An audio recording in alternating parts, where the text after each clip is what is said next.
Go ahead, start. Okay, great. Welcome everyone. Good afternoon. My name is Yatin Chu. I'm the president of Asian Wave Alliance. I want to welcome you to our Queens Candidates Forum on this beautiful Sunday. First, I want to thank Hui Luck Enrichment Center here. Kevin, the owner, is generously letting us use the space. We really depend on the donation of people in the community to help out with our events because we are a grassroots organization. We're all volunteers here. The second thing before we go into the actual forum questions is I want to share with everyone that with the exception of the first question, which was shared with all the candidates in advance, all of the other questions were not discussed, not shared with any of the candidates that are participating, only with the leaders of Asian Wave Alliance. Guaranteed. Guaranteed, right? Good. But you know, I think all of you are active members of the community, so the questions are things that I would expect all of you are up on, so it should not be a surprise. With that said, the format will be, we'll allow 1 minute for the first question, and thereafter we will allow up to 90 seconds as a response. And we have Amy here who is going to be timing. Amy is by the doorway timing. And for everyone else, the first panel we have is District 19 in Queens. These are all Democratic primary candidates running for the seat currently held by the incumbent Vicky Palladino. We are expecting Judge George Grasso. He is running for the Queens DA. We also invited Melinda Katz. She has not confirmed. And then thereafter, we will have District 20 and then District 29. So I think that's all the housekeeping that I wanted to share. And with that, we're going to go into the first question. Questions, we will basically change the sequence so everyone has the opportunity to be the first answer of the question. So with that, we're going to go alphabetical order. We're going to start with Tony Avella, then Christopher Bay, then Paul Graziano. So the first question shared with you is, name one accomplishment of yours that is relevant to District 19 voters. Tony? You know, first of all, that's a great question. And after 8 years in the council, 8 years in the Senate, I really thought about what's the most important thing that I can mention. I could mention protecting my district from overdevelopment. I could mention over millions of dollars brought to the district. But I thought I'd mention something that is not necessarily a victory, but it is sometimes very important to have the continuing battle, the continuing fight. And that is my support, longtime support, for the specialized high school admissions test. I think it's an absolute disgrace that we don't have that. We have the lottery system. But I want the community to know that when I was in the state Senate, I had introduced legislation in this regard. And although we still have that fight going, I think it's important to mention that you always have my support on that issue. I think it's very important that we bring that back. Thank you. Christopher? Yes, well, first and foremost, thank you for having me. So over the past 7 years, I served as a prosecutor at the Queens County District Attorney's Office. I fought for victims' rights every single day. Over the past few years, we've seen some very dangerous and divisive rhetoric, both at the local and national level. It's put a target on the communities of the Asian Americans' backs, and I will not stand for it. I've been a leader of the Asian American Bar Association for the past 4 years. I served on the board, and we have been at the forefront of pushing for legislative policy changes, making sure that our community's voices are heard, and that we are fighting for the rights of all the folks here, especially including District 19, where we have nearly 30% of Asian American Democratic voters. I will continue to use my platform and my experience as a prosecutor fighting for this community. Thank you. Thank you. Paul? Thanks, and thank you. Green light is on. There we go. It's on. Okay, thank He's you. controlling it. Thanks, Phil. Thanks again for having me today, and all I can say is sometimes victories do matter, and the biggest victory that just happened for all of us, and not just in our district, and not just in Queens, and not just in the city, was beating Governor Hochul again, from trying to destroy our communities. 2 years in a row, Governor Hochul and her allies in the state legislature tried to destroy our communities through her housing compact this year, and last year through trying to eliminate single-family zoning across the state of New York. I created Save One Family New York. We created a statewide coalition. Last year, we forced her down. This year, exactly 1 month ago, she finally capitulated. And the continuing battle will happen because she will come back again, and I will be fighting for our community and the entire city and the entire state again. Thank you. Great, thank you, Paul. Okay, we're going to go into an education question. District 19 has school districts 25 and 26, high-performing districts that are also crowded with many schools having higher class sizes.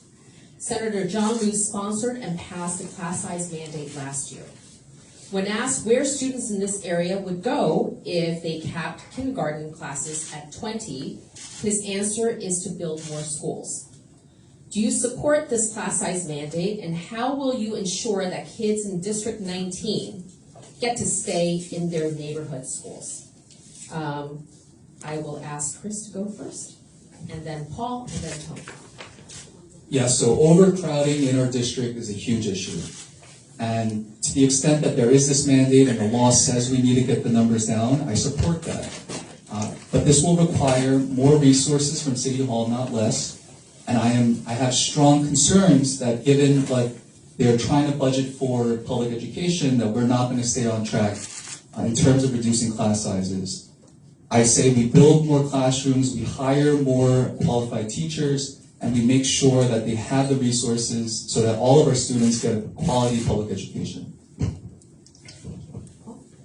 So one of the things that needs to be said, as someone who's a product of schools in District 25, PS 21 in my neighborhood where I've lived my entire life, and then other schools as well, including Bronx Science, which Chris and I both went to.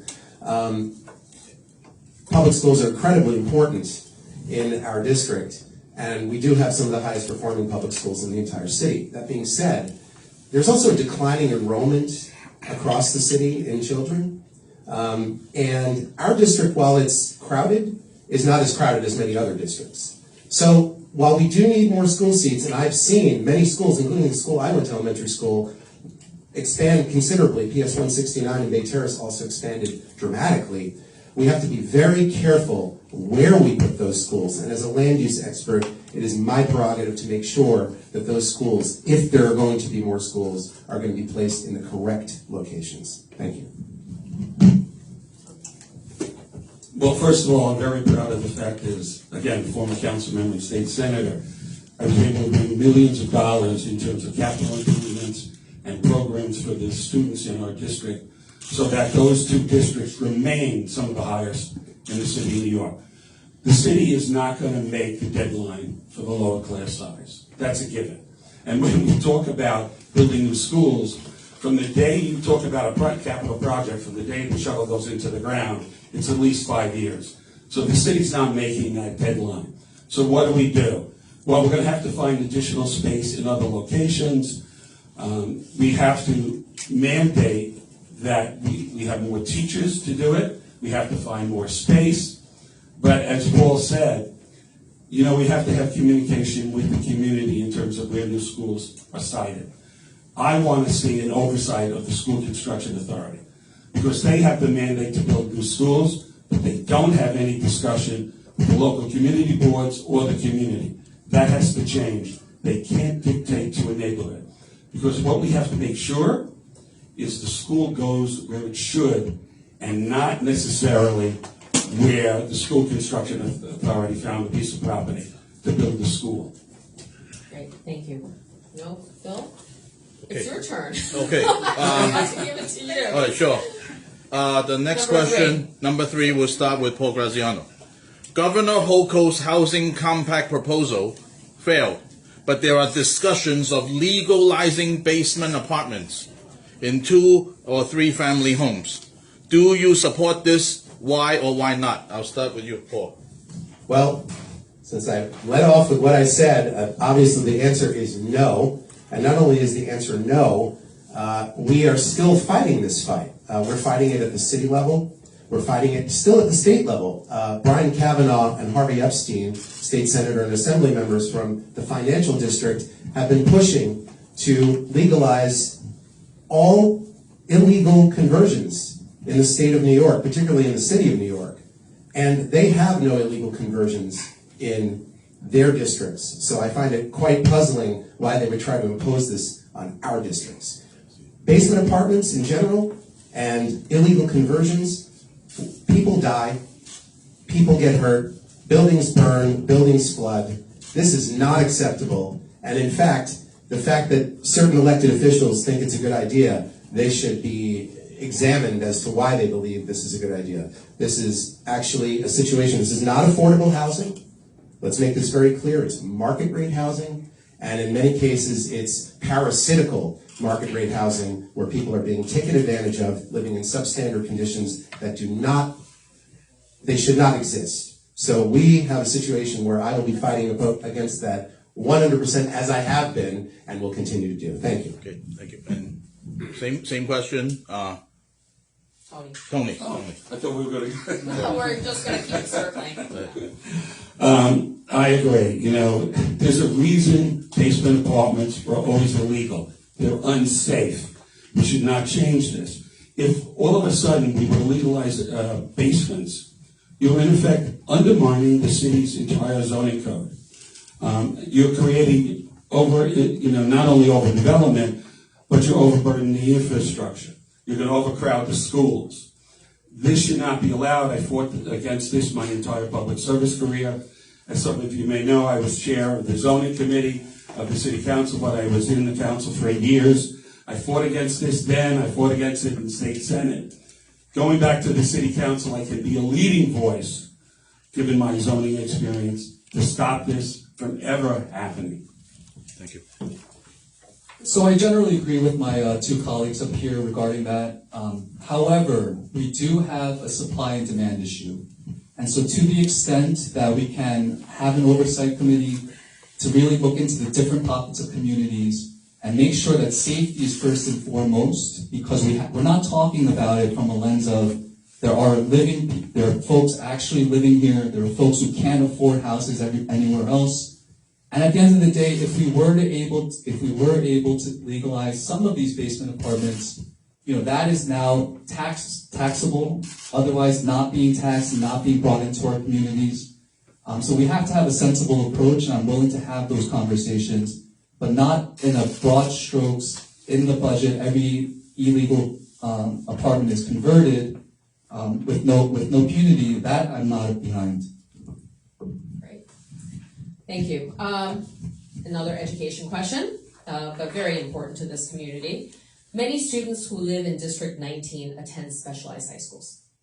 2 of you are alums of Bronx Science, and all of you support keeping the SHSAT as a sole admissions criteria for the specialized high schools. Sadly, we have just one specialized high school with only 125 seats every year at the York College campus in Jamaica. Do you support building a large specialized high school in Queens? How will you go about doing that if elected? First, we're going to go with Tony, then Chris, then Paul. Well, it goes back to the question of, working with the school construction authority and the community. I think if we work together, we can find an appropriate location. And then you have to get the funding. One of the things that I talk about in this campaign, especially as Democrats, is the ultimate goal is to replace the incumbent Republican, Vicky Palladino. Because right now, no matter what position she takes on an issue, she's totally ineffective. She can't get legislation passed, she can't get the funding. So from us as Democrats, that's the first thing we have to do, because otherwise we are not going to have representation to get the funding to build the specialized high school or more money for the schools in the district or for any legislation. Yeah, I wholeheartedly agree with Tony. Getting the funding to build out more schools, and especially in Queens for a specialized high school, it's going to take building bridges with our elected officials, both locally and at the state level, to get the money there. And quite frankly, I believe that I have the best chance to do that in terms of building those bridges. State Senator John Liu has come out with his endorsement. He's been a leader in the education space. And I'll continue to have discussions with elected officials who don't see eye to eye on specific issues that I have, or my platform issues, whether it's public safety or public education. Because at the end of the day, we're trying to do what's best for our community, whether you're left of center or right of center. It's not about divisive politics, it's about engaging and having those conversations to do what's best for our community. So, as the only candidate who has skin in the game, and I mean that in the sense that I have a 7-year-old who is at PS 209 in Clearview Gardens, and also, as you mentioned, Chris and I both went to specialized high school. We went to Bronx Science. I'm a huge supporter of increasing gifted and talented programs, specialized high schools. Why do we have a city that limits the avenues for those people who have excellence? And I mean that. Why do we have a situation where Bill de Blasio, our previous mayor, wanted to get rid of the gifted and talented programs? They should be expanding the gifted and talented programs. They should be expanding specialized high schools. It is ridiculous that we have leadership in this city that has been proposing this. I propose to build a specialized high school in District 19, and the location for that school the best location for that school, in my opinion, might be in Fort Totten, where there is a crumbling hospital right now that is landmarked and should be replaced with a brand new state-of-the-art specialized high school for people particularly from Queens and obviously from District 19. Thank you. Okay. This question, Christopher Bay, you'll start. The incumbent council member, Vicky Palladino, has expressed strong sentiments about the drag queen story hours and said she will not fund schools that bring in this program. Do you think this program should be in District 19's public schools?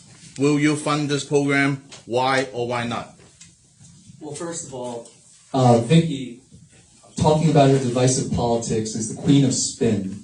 So right now, there are no drag story hours in District 19. But just to be crystal clear to all the parents out there, this is not during school time, school hours, and you're allowed to opt in or you're allowed to opt out.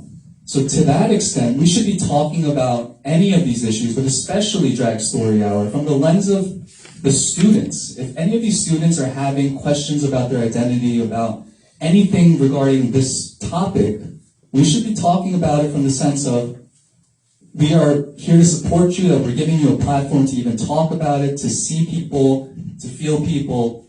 And to that extent, I'm not going to tie any funding for specific schools to this issue, because she's making it very political and not thinking about the health of our students. Thank you. Hey, Paul.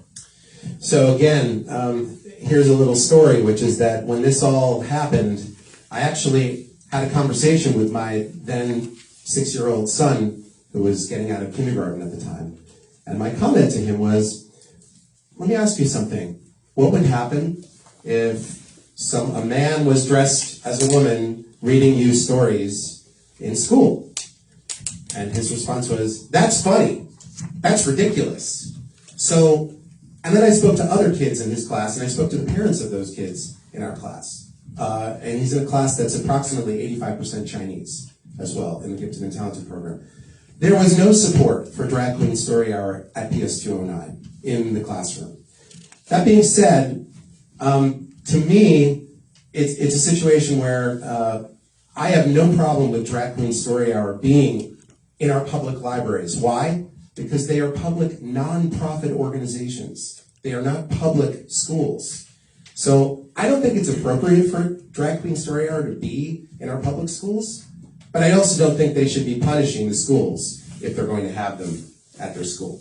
So that's my opinion, and it comes straight from my own child's mouth. Thank you. Well, I've said publicly on this issue that it should be up to the parents and the principal to decide if they want to have this program. I think, first of all, which was funded by the city council in general, not by individual members.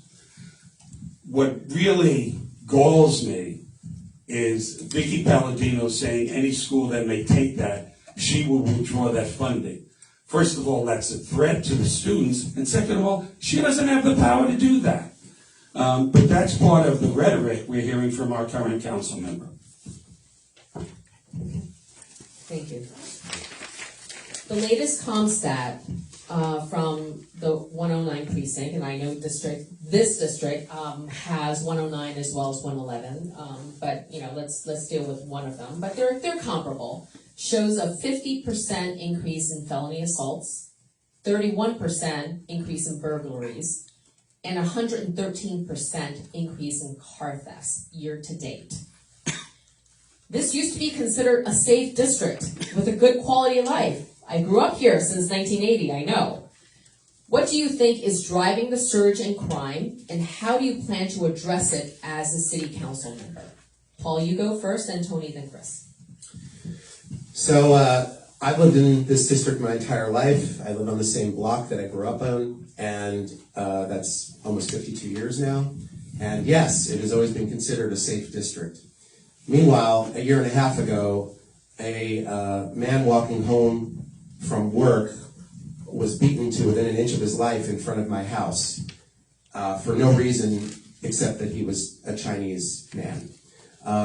There are a lot of serious issues going on. Many of us have lived through the darkest days in the 80s and 90s, and actually the 109th was the car theft capital of the city at that time. So I'm running with DA candidate Judge George Grasso on the public safety line, as well as the Democratic line. And I am 100% in lockstep with his position. So when he speaks later, you will hear what he has to say, but I will say this very quickly. ComStat was very intelligent. It was a great way. I'm an urban planner, I'm an analytical and data-driven kind of person.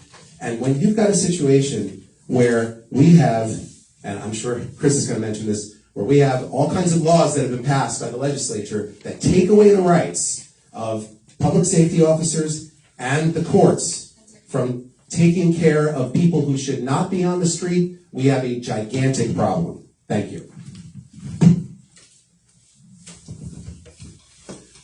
Well, first of all, I think bail reform was a really negative effect on public safety. The state legislature has made some strides in reforming the bail reform, but we still need to go further. What I think has to happen in District 19, first of all, the 109th, now with the 105th precinct being subdivided, the 109th has to be split into two new precincts. So one for Northeast Queens and the 109th for downtown Flushing, which mainly is their main responsibility. This will provide a better response time and a more permanent police presence. Because with the precinct you have minimum staffing levels. Because right now, we actually have more police in the district because of the increased crime. But that's based on what is called the RAND formula. Wherever there's crime, they give you more police. But as crime goes down, they're going to withdraw those extra police officers. So what we need is a new precinct for College Point, Whitestone, part of Bayside, and Big Terrace. That'll help a lot. Then we also need to address doubling the hate crime penalties. Hate crimes against the Asian community is outrageous. We need to double the penalties, but also we need to take a new look at how we calculate that. When somebody does a hate crime, how do they do that? Well, the police might charge you with an assault, and then add the hate crime penalties. What we have to do is change that around, because the crime is hate crime, and there has to be a severe penalty for that. So for the past 7 years, I served at the Queens District Attorney's Office as a prosecutor, but in the past 3 years, I've seen it firsthand what the bail and discovery reforms have done to not only the morale of the folks in the office and in the trenches, but also the people out on the street looking to us in terms of criminal justice to say, what are we doing about crime? You talked about grand larcenies. First of all, those grand larceny squads, the detectives working those cases, when we talk about catalytic converters and stolen cars, they are stretched thin. And this was at a time when folks were clamoring for defund the police. And no, that's not what we need to do. We need more resources for our specialized detective squads to tackle these specific issues. Second, grand larceny in and of itself is not bail eligible. And so when a person steals a car, drives off in a very reckless manner and puts people in harm's way, when they're arrested, they know they can, I've literally seen it on the body cameras of our NYPD officers, arrest me now, it's okay, I'll be out tomorrow. And this reckless abandon for our laws, lack of accountability is absolutely contributing to the crime that we're seeing now. I have the experience when it comes to these specific issues, and again, it goes back to building those bridges with elected officials, because as individual city council members, we're not going to change the law. But when I'm sitting down with electeds and telling them firsthand, this is what I've seen, and this is what is going on in our communities and in the court system, that's the only way we can truly combat crime. Bill, next question. Okay. The next question will start with Tony, and then Christopher Bay, and then Paul Graziano. Okay. More than 65,000 migrants have arrived in New York City since spring 2022. 37,000 remain in the city. Shelters are popping up in the outer boroughs and even outside New York City. Last week, Mayor Adams was going to place migrants in school gyms. After public outcry, they are holding off those plans for now. The Anchor Inn in District 19 has turned from a male migrant shelter to one that houses families starting last week. What is your biggest concern about the migrants staying in this District 19? And what solutions do you have to handle this crisis? From housing, schooling, and social services. I'll start with Tony. Well, first of all, New York City shouldn't have to bear the responsibility of what is a federal government issue. I think the mayor's trying his best, but I certainly didn't agree with placing migrants in gyms, in schools in the city of New York. I mean, that's outrageous. That's taking a problem and giving a problem to everybody else, including our students. The problem with placing migrants in District 19, specifically, is there's no services. We're a transit desert. How are these families going to be helped by placing them in a neighborhood where they can't get the services, they can't get transportation to services? District 19 is unique in terms of its location in the city. It's lack of transportation. And it's a middle-class neighborhood. These are not the neighborhoods or communities where the migrants would be better served. So, from my perspective, it's, yes, we need to create affordable and accessible housing, but in locations where, especially if we're going to put migrants in those locations, where they can get the services, not here. I don't say this a lot, but I agree completely with Tony on this issue. First and foremost, we need to be compassionate for the folks who are coming here.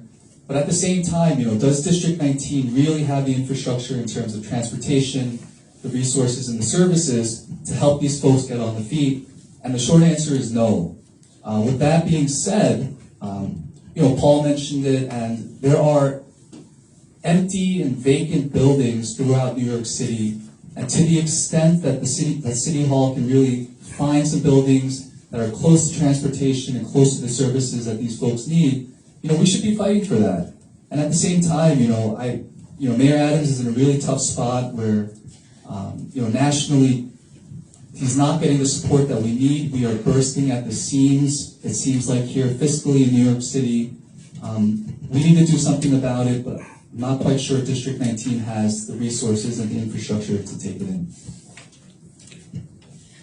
Ditto, but I'm going to add to that, which is to say, again, as the father of a 7-year-old in first grade, the last thing I want is to have folks who we don't really have any ID on in close proximity to my child. And again, I'm sure 99% of the folks who are coming are people who are obviously escaping a very bad situation, but it's the 1% that I'm concerned about. That's the first thing I'm going to say. The second thing I'm going to say is the problem we have is our state constitution and our city charter. Our city charter and our state constitution say that anybody who shows up must be granted the ability to get housing. There is no other big city in the United States that has this. So what is the reason that we have busloads and busloads of people being shipped to us is that we are unable, based on our city charter and our state constitution, the way it's being interpreted, to turn people away. So again, while I feel for the folks who are coming here, just like I feel for other folks who have come to New York City, many homeless folks are not from New York City. They have actually come from other places because they cannot be turned away. This is something, if we're a city that's compassionate, we also have to be a city that's fair, and fair to everyone in our city, not just the folks who are coming here looking for assistance. Thank you. Thank you. The proliferation of illegal cannabis shops in New York City, there are 1,500 of them citywide according to Eric Adams, is invading family-friendly neighborhoods. Some of these illegal operations are blatantly located near schools and churches and sell to anybody, including kids. The candy in those stores are targeted at children. What solutions do you propose to rein in these cannabis shops that are operating illegally? Chris, then Paul, then Tony. Yeah, well, the penalties really need to be ramped up. And, you have some of these, I've seen Vicky Palladino put on a little sheriff's jacket and parade in there for a little photo shoot. But that's not really going to get it done, right? We need the landlords to know that they cannot be leasing their space to these illegal cannabis shops. We need the companies that are in those shops fined heavily. We need the administrative code to be beefed up so that the penalties for doing business is just too high for them to really stay in business. And that's just a simple way to go about it. Arresting the folks who work the cashier, that's just not going to cut it. And we really need to ramp up the penalties. So a big report was done on this a few weeks ago, which showed that something like 90% of these stores in the city are anonymous LLCs with ties to Saudi and Yemeni foreign nationals, which is kind of insane when you think about it. I was shocked when I heard this.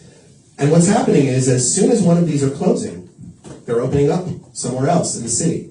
Clearly, again, this is where the state and the city legislatures and the mayor and the governor have to come together and change the law because they are taking advantage of a loophole based on the legalization of cannabis.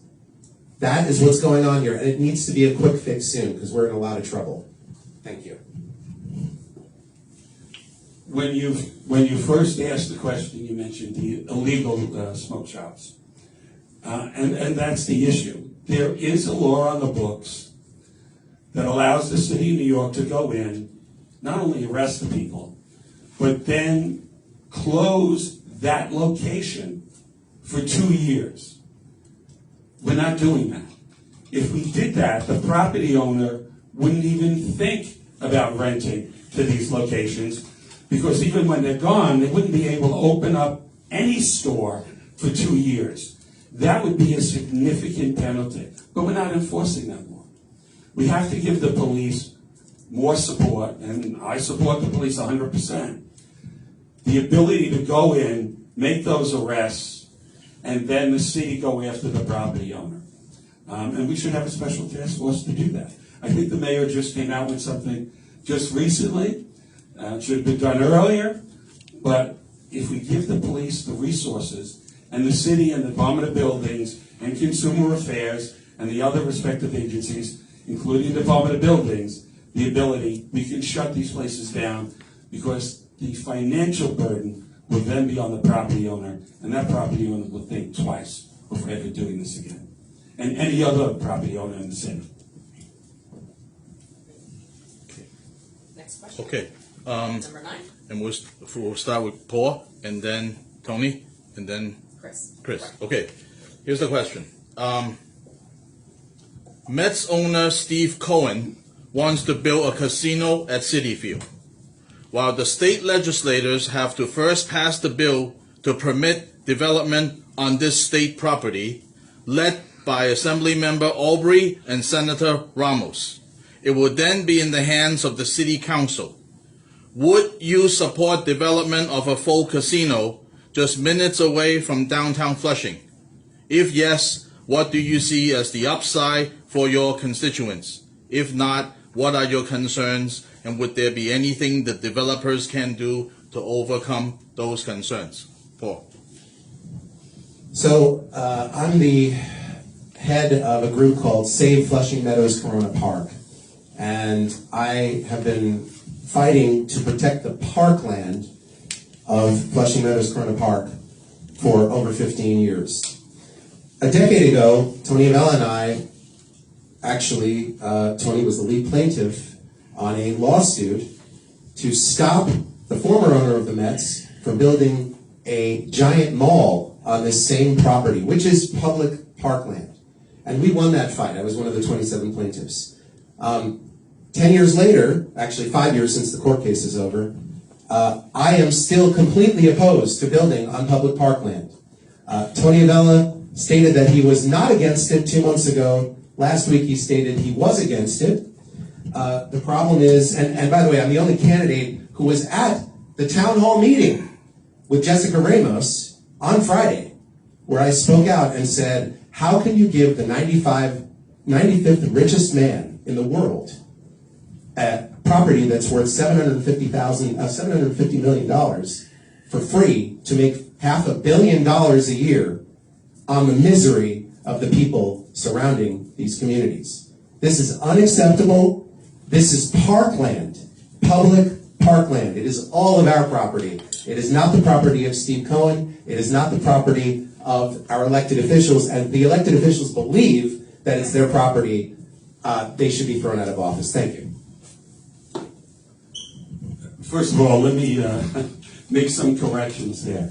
First of all, I initiated the lawsuit with attorneys, pro bono attorneys from the City Club. We then asked community leaders if they wanted to go on it. But I was the lead plaintiff. I attended every court hearing. And I'm proud that we were able to win that fight protecting parkland. The issue here is, before even Steve Cohen, and by the way, I'm a Met fan, but that has nothing to do with it, and it hurts to be a Met fan. You have to, and I told Steve Cohen this directly, right to his face. Before you can even think about a casino, how are you going to address the parkland? Because that was the part of the lawsuit. One, you can't alienate parkland without going to the state legislature. And two, you have to replace parkland acre for acre. How are you going to do that? And until he does that, all this discussion about a casino is mute. Because personally, I don't see how he does it. And despite what was just said, I have never backed off on giving away parkland. If somehow he addresses that, that was the basis of the lawsuit, then he's entitled to do whatever he wants. I don't see how he does it. Because how do you replace 50 acres of parkland in the borough of Queens? It's just not possible. And personally, with the few sites that you're going to get approval for casinos, and the guidelines to get a casino, this is a pipe dream, in my opinion, on Steve Cohen's part. He's not going to get it. He's just not going to get it. Yeah, I'm a huge Mets fan, generally happy with what Uncle Steve is doing for the Mets, not happy about the casino. And I mean, the way that, my colleagues up here are talking about the parkland, I differ in a little bit in the sense that, look, right now it's a bunch of asphalt. It is parkland, as they call it, but it's not quite what we imagine it to be. To the extent that we are having a supply and demand issue with housing, we needing more investment in our community, we're needing more resources, we do need to engage with developers. We need to talk to them, and we need to make sure that we're at the table when anything comes in. So But I am opposed to the casino in that it brings out the worst in our communities. I am talking about investing in our communities, not about draining from the middle and working class folks in downtown Flushing and all the neighboring communities. But generally speaking, we do need to start developing some areas and really invest in our folks. Thank you. Is it my turn? I think it's my turn. I think it's your turn. Okay, this is the second to the last question, so. In the past 5 years, maybe longer, we've seen the build out of bike lanes all over the city. New lanes have popped up throughout Queens and are lightly used. Do you support removing little used bike lanes if elected? Tony, Chris, and then Paul. That's the first time I've heard that question phrased that way. Unfortunately, there's a group called Transportation Alternatives that has gotten the ear of the current mayor and the past mayor, and that's why we have a lot of bike lanes. It's a good idea in principle, but there's been no communication with community boards and civic associations. And we put bike lanes in locations that are not appropriate. There's a bike lane on Northern Boulevard in Douglaston, right by the Alley Pond Environmental Center, that has caused more accidents than any other bike lane in the city of New York. And here's the weird situation is, that bike lane abuts park property. Why the city of New York didn't put it on park property instead of taking away a lane of traffic? I would certainly be for taking away, with community input, bike lanes that are not safe and are not used. Yeah, short answer is yes. I would support taking away the bike lanes that are not being used. I mean, anyone who drives, and I certainly take my share of the public transportation, you'll know that congestion is a huge issue in our communities. And to the extent that these bike lanes are not being used and utilized, those spaces can be better utilized in other ways. We need more spaces for parking as well. We need more room for folks to drive their cars and buses to pass through.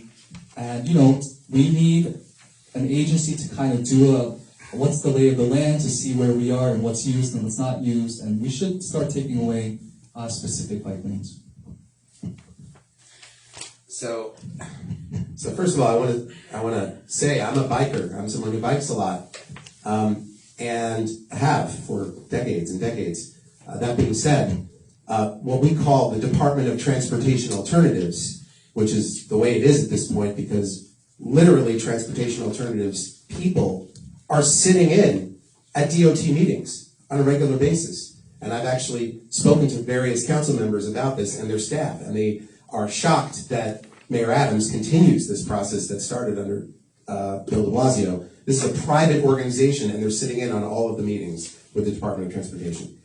The bike lane that Tony was referring to, in 2017, I sat down with Community Board 11, who, by the way, has had a more successful discussion with the DOT than a lot of other community boards have, and they've managed to get many bike lanes removed that were being planned and got them to put in more reasonable sites. That being said, I sat down with the leadership of Community Board 11, and we sat down with the DOT and said, as Tony said, this is parkland. There should be a continuation of what's called Joe Michael's Mile, and bring it around and take it all the way to Douglaston Parkway. And Paul Malone, who was the council member at that time, had no desire to negotiate with the DOT. He was only interested in pushing it through and saying, look, I got a bike lane on Northern Boulevard and Douglaston Parkway. So I am 100% in favor of making sure that whatever bike lanes go in are either supported by the community or otherwise they should not be there. Thank you. So this is our last question that will close out this panel. And Amy, I'm going to say 1 minute for this. So it's going to be Chris, Paul, and then Tony. Okay. What makes you the best candidate to represent the Asian community in this district? So there are many issues affecting the Asian American community here in District 19, Queens, and New York City. I was born and raised in Bayside. I jumped into public service, but I realized that putting your head down and just doing the work and kind of just fitting into what they want to call us to be model minorities just doesn't cut it. So to the extent that we have to have a seat at the table to truly bargain for and fight for the rights of our Asian American communities, I am the person for that. No offense to the folks up here who've been in the community for a while, a vote for me really would be a vote for the future. I have the experience not only in the public safety side of things, but to truly represent the Asian American community. We talked about the resources for our schools. We talked about the need for legislative changes on the ground and in our criminal justice system. It takes building bridges. And to that end, I am building and continuing to build those bridges with elected officials to really do right by our community. Thank you. So I've lived in my community my entire life. I've literally lived on the same block. And my community is now over 80% Asian American. I continue to live there. I speak with my neighbors. I, as I said, saw a horrific crime against an Asian American man right in front of my house a year and a half ago. People are people. Needs are needs. And the most important thing is to make sure you listen to your community, whatever your ethnicity is, making sure that the needs of those people are met. I believe that I can do that. I've been doing that for 30 years in my civic association, the civic association that I founded, the groups that I've worked with, that are incredibly diverse, and they all have the same interests and needs. So I hope you'll consider me as a council member. Thank you. Well, first of all, I want to thank Asian Wave for having this forum. And I know you have a busy schedule, so thank you for having us. Based upon my experience in the City Council and the State Senate, I've worked with many Asian American, Chinese and Korean and South Asian groups. I have funded some of those groups. I've worked on your issues. I have that experience. This is only a 2-year term. There's no room for on-the-job training. You have to be able, January 1st, to hit the road immediately and be able to work on your issues. And I think I have that experience day one, even before, once we win the general election. And by the way, I believe I have the best chance of beating the Republican incumbent. And that, at the end of the day, is the big issue for the Democratic Party and the Asian community, so that you can be effective through me. Again, thank you for having us. Really appreciate it. Thank you, all three of you. I'm a registered Democrat, and I vote in District 19. All three of you are giving me a lot to consider. I think we've had a wonderful panel discussion and learned a lot. Yes, absolutely. Yeah. Okay. Learned a lot about your platforms. I'm glad to live in what I consider in the city a moderate district, and you guys gave wonderful answers, sincere, thoughtful answers, and I thank you for participating in the Asian Wave Candidates Forum. So with that said, we're going to take a couple of minutes, we're going to take a quick photo, and then we're going to invite Judge George Grosso to come. Okay, let's just stand there. Stand there. Yeah, Get Jean. Get Jean. Amy. who else is here from Asian Wave? Oh, Jean. She doesn't want to. Okay, doesn't want to. Okay, Amy. Oh my goodness, you guys are all tall. Okay. Okay. Do you want to stay on? Yeah. Okay. Come on, get it. They don't have problems getting their shot in. Sorry. Let's do it again. Are you okay? Yeah. No. Gotta turn off the sound. Okay.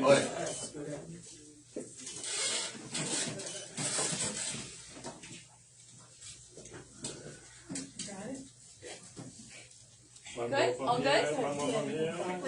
We're a little behind schedule. Okay. Yeah, well, no, you kept it pretty much to the schedule. We try. Couple of minutes. Thank you, thank you, thank you, thank you, thank you for coming, thank you for coming. Thank you for coming. I want to play this.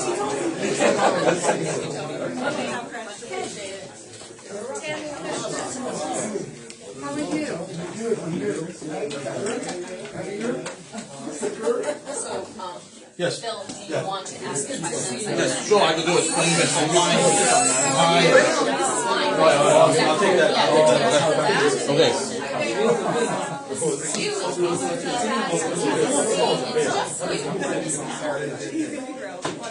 Thanks, Paul. Okay, 1, 2, 1, 2, 1, 2. 1, 2, 1, 2. You guys are welcome to stay if you want, but 1, 2, 1, 2, certainly. 1, 2. Oh, Oh my goodness. 1, 2, 1, 2, 1. Okay, so you need to press. Hello. The green light, it means it's on. So you don't press, you press it again, you're gonna turn it off. Yeah. Okay. Testing 1, 2. Yes, it's good. And I will be standing here. And okay. All right, we're running a little behind, so we're gonna catch up. Judge Russell, we are live streaming from Facebook, so just FYI, okay? But you'll be hearing questions from me.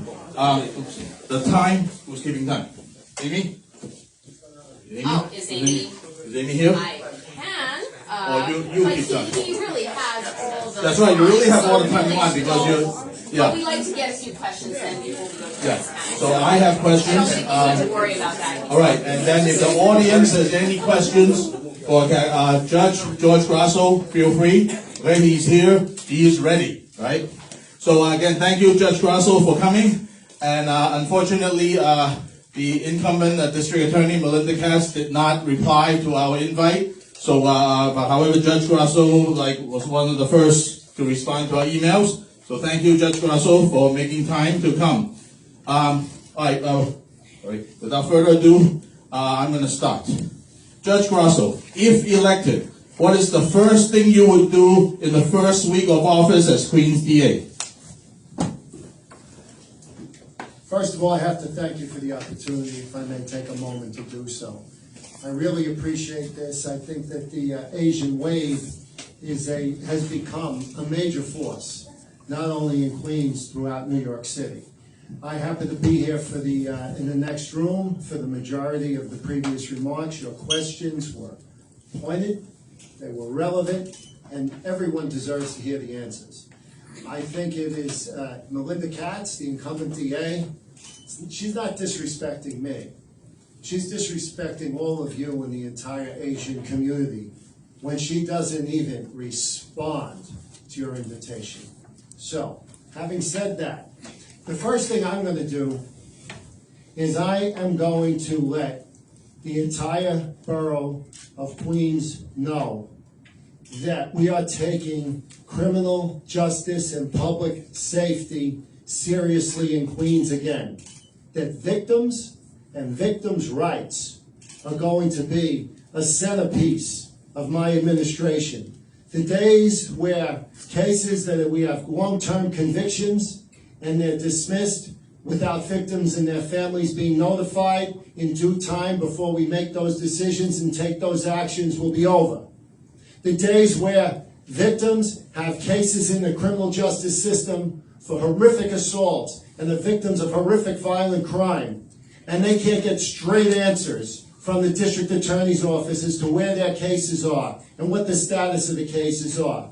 Those days will be over. Also, I will make it clear that quality of life enforcement, meaning thefts, meaning drug dealing, meaning assaults on our streets and in our subways, the days of ignoring those offenses and not having a proactive plan to make the community safe are over. And in that first week, I will meet in my office with the commanding officer of Patrol Borough Queens North and the Patrol Borough Queens South, and I will tell them under the district attorney, the new district attorney, Judge Grasso, who understands what it means to be the chief law enforcement officer of the county they serve, that the police department and all of the police officers in every precinct in Queens will be supported when they do their job. That's what I will do in my first week. Okay, thank you. Okay, next question. Many criminals walk free after an arrest, either from the judge releasing them on the spot or the DA refuses to prosecute. Critics blame both sides for feeding crime in the streets. What could you do if elected Queens DA to change this? Well, I think I just gave the answer to part of the answer to that question as I finished the answer to the first question when I said that I'm going to bring in the patrol borough commanders of Queens North and Queens South and let them know that proactive policing and law enforcement is back and being prioritized. Right now, throughout our city, and in particular in Queens County, police officers are left twisting in the wind. They have a district attorney who has not consistently over the 3.5 years of her tenure stepped forward and made that clear. She has never, ever, as far as I can see, shown any interest into reestablishing quality of life police strategies, where police officers take the thefts and the street level assaults and the street level drug dealing seriously. I'll do that. Also, I will call out the New York State Legislature on day one, and I will call out those members of Queens legislative team, the Queens elected state senators and the Queens elected assembly people who have voted for this phony and bogus criminal justice reform. And I will also call out that the so-called changes made by Governor Hochul in the legislature in the last round of budget negotiations, they were bogus changes. I think I heard one of the candidates say something earlier in the previous session. Well, they took a first step. They didn't take any step. Judges must be able to consider the dangerousness and the threat to community of individuals before they're released. Also, this business of unqualified offenses, such as drug sale of drugs where we have fentanyl, and people can commit these crimes over and over and sell this poison on our street and not be seriously impacted by the threat of jail and incarceration. I will call that out from day one. I won't be at press conferences like the incumbent district attorney Melinda Katz was, smiling next to Governor Hochul after this phony budget bill was passed, as if something actually happened when it didn't. I will be honest with the voters of Queens, and I will change the dynamic of law enforcement and justice to the benefit of public safety. Okay, thank you, Judge. Next question. Many criminals who are assault victims have mental health issues. Releasing them would allow them to search for other victims and commit more attacks. If elected, what could you do as Queens DA to stop this vicious cycle?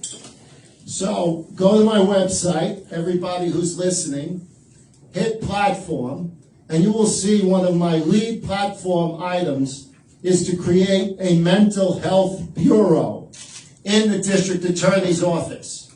We need a mental health bureau. And what I mean by that, we will assess under my leadership, I will ensure every assistant district attorney and the bureau chief of the mental health bureau are trained substantially in mental health issues.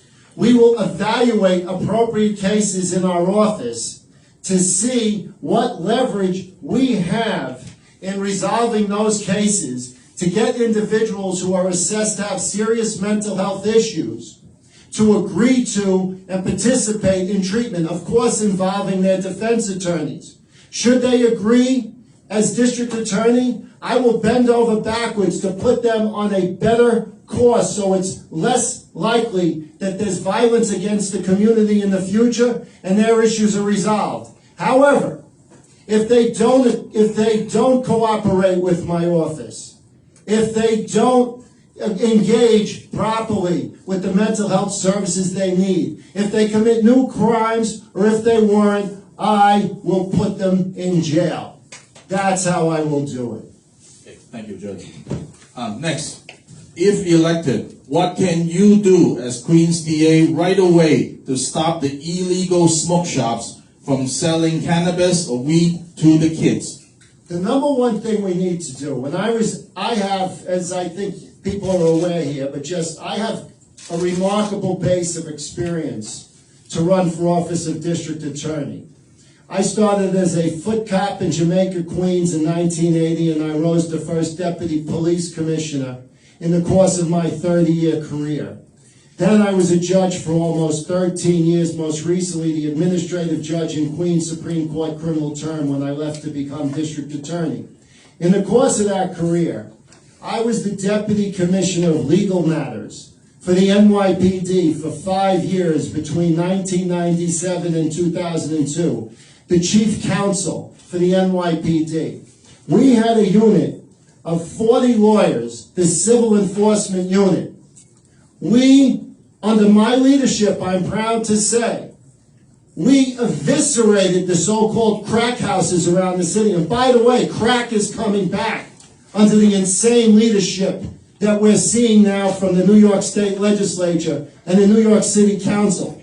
And what we did, we had the nuisance abatement law.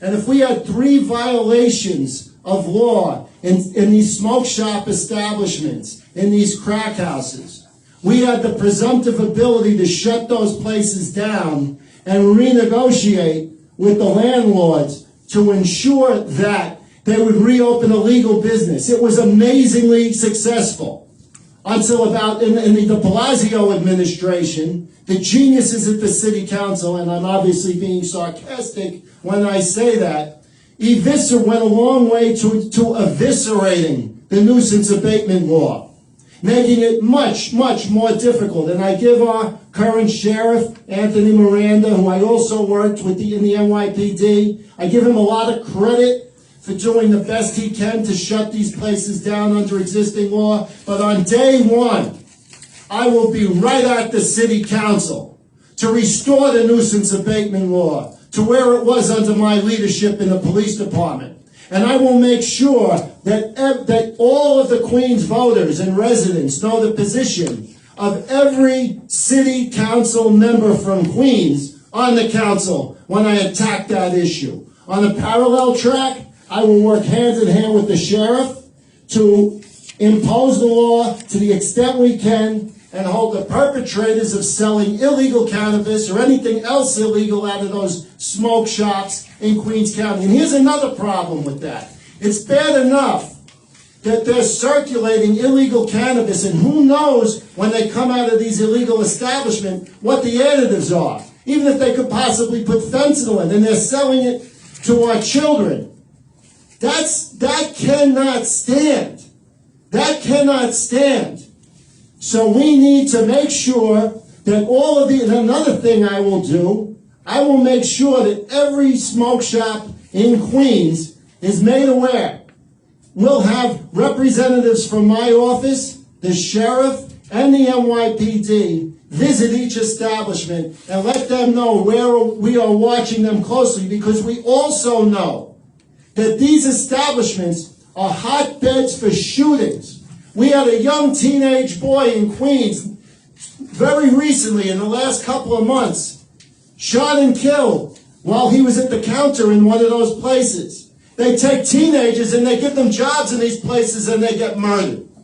So it will be a priority in the Grasso administration, way beyond what we have with the current district attorney, I promise you that.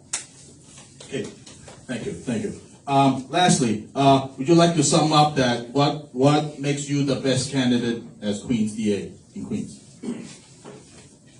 My experience for this job is a level of experience, as I mentioned earlier, that I would stack up against any DA who has ever served in the city of New York.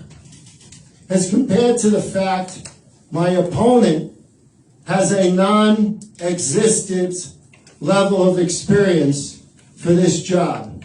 The only reason she became Queens County District Attorney or ran for it, she was term limited as Queens Borough President, a job that had no responsibilities whatsoever for criminal justice, and frankly, not a lot of defined responsibilities for a lot of other things either. She has no realistic, credible background as a defense attorney, no realistic, credible background as a prosecutor. 30 years NYPD. 10 years of that time, I was one of the leading advocate in the Department Advocate's Office. I was the special prosecutor for the most serious corruption cases in the 1980s. I was the managing attorney and the chief assistant when we do all of the trials for police misconduct for over 5 years. Then, as I mentioned earlier, general counsel NYPD for 5 years. First deputy police commissioner, number 2 in charge of the NYPD between 2002 and 2010 for 8 years, where we had significant reductions in crime. Every year I was first deputy police commissioner, judge for almost 13 years. I was the get it done person, both in the police department and the judiciary. I overhauled arraignments.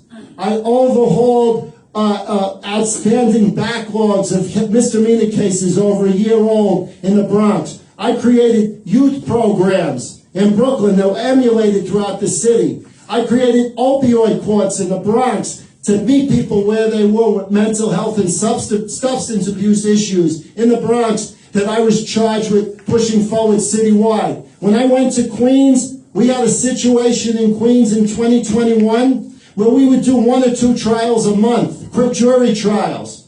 Within a matter of several months, I had 10 jury trials going a day. I also created novel gun programs to deal with young people. We called it the Queens Diversion Program for 18 to 24-year-olds. They have a gun, but yet they don't have a prior record. We could try and work with them and get them on a better path where they go to school, they work, and we can ultimately get them in a place where they don't end up with a felony conviction. So I have a record of enforcement. I have a record of programming. I have a record of getting results. And right now we have a crime crisis in Queens. I heard a question earlier about the 109. That question and that data actually understates what's been going on in the 109. Over the past 2 years, entirely under the tenure of Melinda Katz, the index crimes are actually up close to 120%. Robberies and felony assaults, well over 100%. Grand larceny autos, over 100%. Where has been the district attorney ignoring this? I'm not going to ignore it. I'm going to fix it. I've got the qualifications to do so, and that's why I really hope I get your support. Thank you for the opportunity today. Thank you, Judge Grasso. Thank you. Has anyone here Google George Grasso and you find news coverage that go back to the 90s? Okay, I've done my research and I can say that this track record speaks for itself. All right. Anyway, thank you. Do we? You want to just do a group photo? With, Let's do a group photo. Yes, yeah. thank you. Thank you. Right. You can, and then we're going to move on. Yeah, we're running a little behind. Okay, running a little. Okay.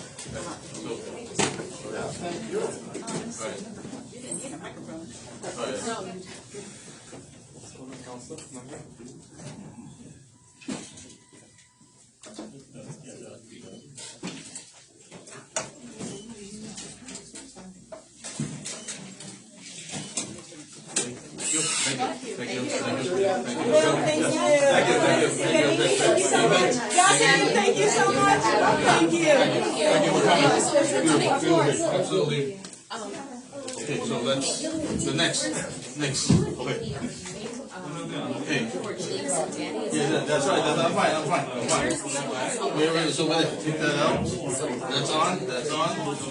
And put that away.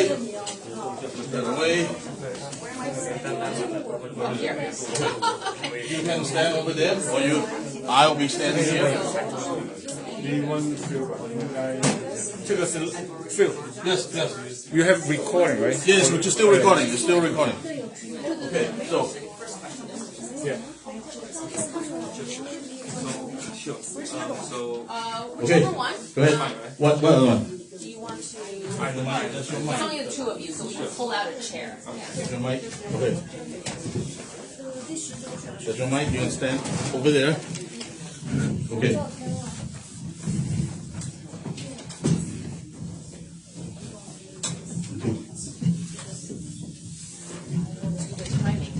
Okay. As a reminder, the green light means the microphone is on, so you don't need to press anything. Okay? If you press it again, you're going to turn off the mic. So please don't do that, all right? Okay.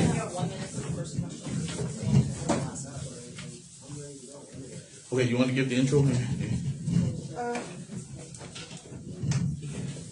We're going straight into the question. Or how about the instructions? Oh, sure. Yeah. Okay. Let me just. Good afternoon. Welcome, James Pai and Danny Chen. I know you have Chinese names, so I think on the ballot will be your Chinese name, correct? So I want to make sure that we have it right. It's Yu Chen Pai and Yu Chen James Pai and Jing Liang Danny Chen. Welcome. We have the Republican candidates that will be running in the primary in June in District 20, which is the seat that's currently held by Democratic incumbent Sandra Ng. Thank you for joining us. The format will be similar to the first panel. You will have 1 minute to answer the first question, which we'll share with you, and then 90 seconds for each of the other questions, and then the final question will be 1 minute as well. Some of the questions you may have heard because they're citywide questions, and some of them are going to be specific to District 20. Thank you for joining, and I'm going to turn the mic over to Amy Tse, who is going to moderate this panel with Phil Wong. Okay. And a disclaimer, we have not shared any of the questions to the candidates before this forum. We guarantee that. Okay, go ahead, Amy. Hi, thank you very much for coming. You just turned it off. Oh, yeah. Name one accomplishment of yours that is relevant to District 20 voters. James. It's on. Yeah, first of all, I want to thank Asian Way, Phil, team, put this thing together. I know this. Hello? Good. Yeah. I know for sure, to put this together is not easy. Now, one big accomplishment is, well, I have several. Obviously, I started out in this community with the Lions Club as being the president, and we have volunteers on street cleaning, and Meal on the Box, and giving out free seminars for small business. I myself is a CPA, so a lot of times I notice, obviously we all Asians love to do business. I feel that language access is very important. A lot of people come to me with simple questions. So I have been in this community giving out free seminars, free Department of Labor issue laws, and that's something we need to continue to strive for in this community.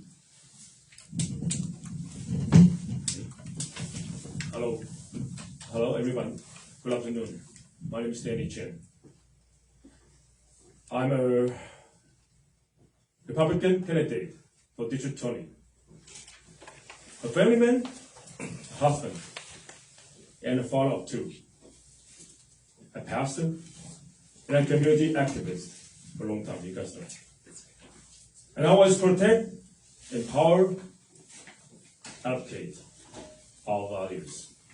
Those values like faith, family, freedom, law and order, and a safer, better community. That's what I'm fighting for all my life long. I have led protests about negative impact due to increase of improper marijuana and drug use, as well as protests of relocate of shelters, which is in College Point, But, you know, how many Flushing, those are small business owners, and they actually live in Cache Point. That is so important. Thank you. Okay. Okay. We're asking for one accomplishment, so please Yeah. stick to the time limit. Okay, the next question I'll start, and all I It's all need, 90 seconds. 90 seconds. All I need is a date from you, date and a month, that's it. So it takes this answer takes 5 seconds. I'll start with Danny, and then James Pye. Question, when did you register as a Republican? Danny, I registered in January. Yeah. of this year? Okay. James? I registered as a Republican. I ran 2 years ago, so I registered like 2+ years ago. Thank you. Okay. Amy? Thank you. The third question goes to James first. Republicans are in the minority. Just six out of the 51 members of the city council are Republicans. How do you plan to make an impact on the council as you will not have a majority to pass bills? Okay. I'm a practicing CPA. I think what's important is when a customer walks into my office, I don't ask them, are you a Democrat or a Republican? I think what's important here is, you know, as a minority in the city council, it's really to get the message out, especially with Asian voters. Now, what's important is it's what the Democrat is doing. For many years, Democrat has been running the city without anybody questioning. So we need more Republicans to run and to expose what the Democrat is doing. Now, to answer your question is, again, we need to build bridges between other council members. Obviously, if we push out sound and good policies, the Democrats have to follow. We have to continue to put pressure on the Democrats to make changes. Yeah. This country is all about a land of. This country is a land of heroes, a hometown of freedom. Did you turn it off? Is it green light? Do you see a green light? Yes. Okay. What about Democrats? It's about counter. You know, the power has to be balanced. Can you imagine a party ruling these areas for such a long time and has 50, and we only have 6 Republicans among those 50 city council members? How can we have our voice to be heard? This is totally out of balance.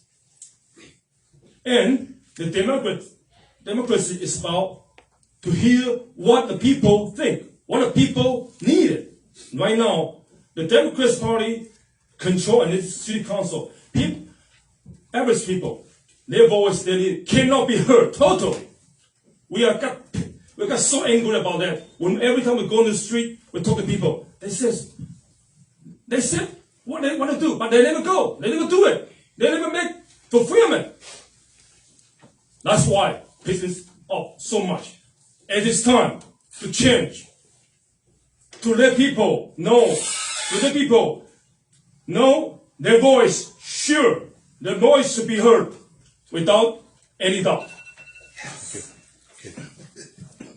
Okay, the next question, Dan will start and then James, all right? Queens DA Melinda Katz, with support from Councilwoman Sandra Ng, launched the Flushing Merchants Business Improvement Program in April 2023. Merchants enrolled in this program can notify the 109th precinct if they have somebody loitering around in their store. Responding officers can give trespassing notice, and if the offender returns, then they would be arrested. Question: do you agree this is the answer to concerns of small businesses? If not, what would you do differently? For example, the Irish Bakery yesterday was the latest casualty. Again, start with Dan and then James. You know what? Sandra On came to office. And this kind of long time. But when he questioned that needed of policemen, manpower to add and to the prison 109, it wasn't until December. It takes such a long year. Let her to notice, oh, there's a need of policemen. We lack of manpower of policemen. And until December, he called mayor to add manpower to this 109 prison. That's ridiculous. In terms of this one, it should be done earlier. Not right now. Should be earlier. People are crying for help. This crime rate, this disorder should be addressed long time ago. Not just right now. Of course, it needed. But if I will do more and do earlier. Not like him, not like her. Thank you. James? In regard to Melinda Katz and Sandra Ong's additional program to facilitate, helping the community, I hope you guys see what's going on. Just creating additional bureaucracies, additional layers to have direct, outreach to police station. Now, obviously, this is all for a show. I can tell you, the Democrats defunding the police, you're not helping. And, by taking away putting handcuffs on cops, pushing out pro-criminal laws, that's just something just to mask what's going on. I totally disagree what the sideshow is doing. That doesn't make sense to me. Thank you. Thank you. Downtown Flushing has been cluttered with unlicensed street vendors. Councilmember Ong called for cleanup in March of this year. Do you support removing unlicensed street vendors and returning the sidewalks to pedestrians? The vendors held several press conferences demanding the city to relocate them to a new place. If elected, would you relocate these street vendors? If so, where? And if not, why not? This is very James, important. James, start. James, you go first. And Yeah, having definitely with the illegal street vendors is a no-no. We have to have a long-term solution for this illegal vending issues. Obviously, by getting rid of them a couple of weeks ago, the councilwoman put a temporary solution on it. And obviously, if you go back today, you'll still continue to see illegal street vendors. So we do need to come up with a long-term solution. Obviously, you have to consider the fact that, they're not staying home to collect benefits. They want to come out and work. So we need to sit down with the community and figure out what the best solution.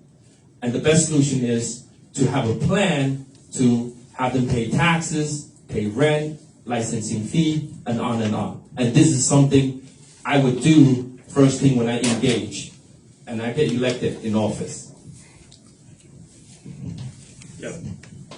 We can see, slightly seeing this situation, kind of a little twist. You're seeing that those vendors all of a sudden disappear. Are they? No. We see a lot of things still happen. Still a lot of illegal vendors here and there. My campaign's slogan is change for change. I stay up for change. Because we cannot tolerate about those disaster in our streets. Not only dirt, not only the crime rates, people are despondent, people are desperate. Then people are crying such a long time until recently they're aware of, we might need change. Okay, call police. Okay, do something. Some fantastic job before the election again. No. If she just do it for election again, it's not enough. This community need a long-term, well-planned to keep our community law and order, nice and neat. The quality of life should be the first concern. That's why we should be relocate those vendors. This is so important. But giving those people the way out to have their living can be a little bit sell the things in such a good or area that they might under negotiation. Those Okay, thank you. wise talk. Okay, so negotiation, no problem. Okay, thank you. Okay, the next question is about migrants. We'll start with Dan, and then James Pyle will be next. Regarding migrants coming from the southern border, Mayor Eric Adams stood inside the Port Authority bus terminal for several nights, greeting the migrants from the southern borders. In one video, he said to the migrants, "Welcome to New York," while giving out goodie bags. He stopped doing that recently and is now busing the migrants to Rockland County and other counties to the north. Do you support New York City being a sanctuary city while receiving little federal or state aid to the migrant crisis? And part two, what would be your solution to this migrant crisis? Danny.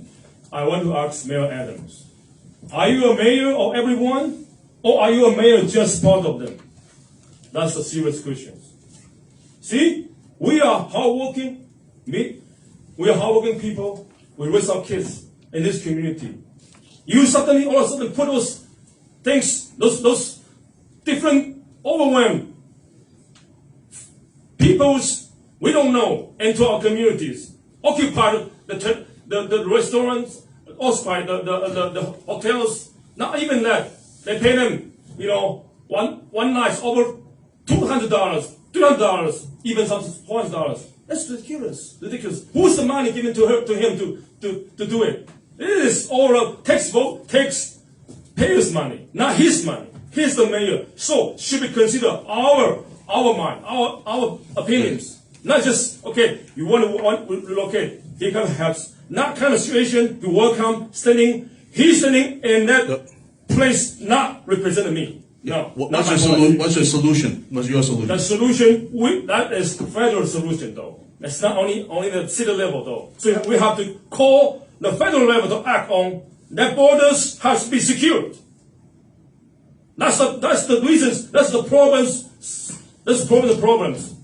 Why let us middle class people? We have been burdened so much, and the burden don't belong to us. That's ridiculous. Cannot accept it. Okay, thank you. James. Obviously, I'm an immigrant myself, and we need to show compassion, absolutely. And this is really a federal problem. For New York City to continue to accept so many migrants, obviously we are running out of resources, fundings, space, and even now, Mr. Adams, Mayor Adams is busing migrants to Rockland County. Now, we have to understand, obviously, we need to have a better relationship with, obviously, the governor, Kathy Hochul, and obviously, we talk about funding. We need to continue to get additional funding and resources to take care of all these migrants. Now, obviously, by putting in hotels, $300 a night, it just doesn't make sense. It's unsafe, inhumane, and for those, mothers and childs, and it's best to continue or think about passing out housing vouchers. Okay, thank you. Amy? The next question, and we'll start with James first. Mets owner Steve Cohen wants to build a casino at Citi Field. While the state legislators have to first pass a bill to permit development on this state property, led by Assemblymember Aubrey and Senator Ramos. it will then be in the hands of the city council. Would you support development of a full casino just minutes from downtown Flushing? If yes, what do you see as the upside for your constituents? If not, what are your concerns, and would there be anything the developers can do to overcome these concerns? Currently, I'm the Taiwanese Chamber of Commerce, president of Taiwan Chamber of Commerce. I did attend one of the meetings that was put together by Stephen Cohen, and they are trying to address the issue of traffic, quality of life, and obviously, gambling addiction. Now, until we have a solution to those areas of problems that's identified, I feel the community should engage a little bit more. I don't think the community is aware of what's going on. So do I support it at this point in time? No. But as time goes on, I feel Steve Cohen should do a better job on reaching out, not just the associations, but the community that truly lives there. Thank you. This gambling, for me, I never gamble. That's, and then this those casino place. I think, will you allow a gamble place next to your house or neighborhood so closely? It's just neighborhood. We already have some so close already. It's just minutes away. Now, it's just next to your home. It's totally unacceptable. It's inappropriate. Because you can see this COVID-19 things happen. People are lost themselves. People are desperate. And they will throw themselves into gambling so easily if you're giving such a conditioning easy to access. So for me and my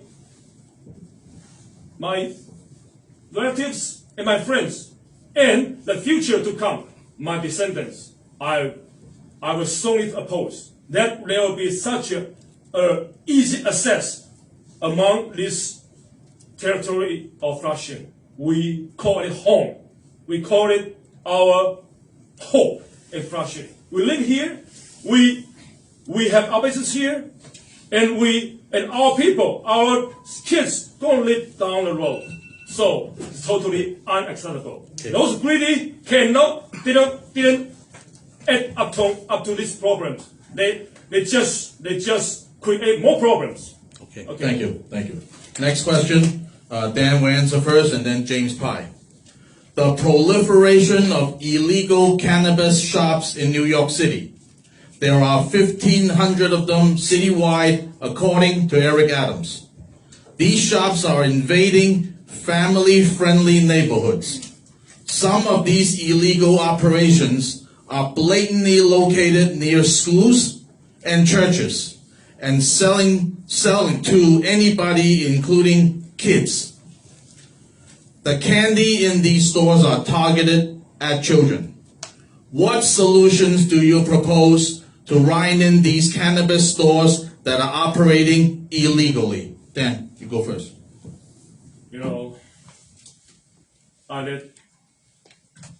I have so many protests. I led the protest, even in one step of the city hall. It's been a really issue for down the road our kids. See, there are so many stores just so close to them. How can they discern?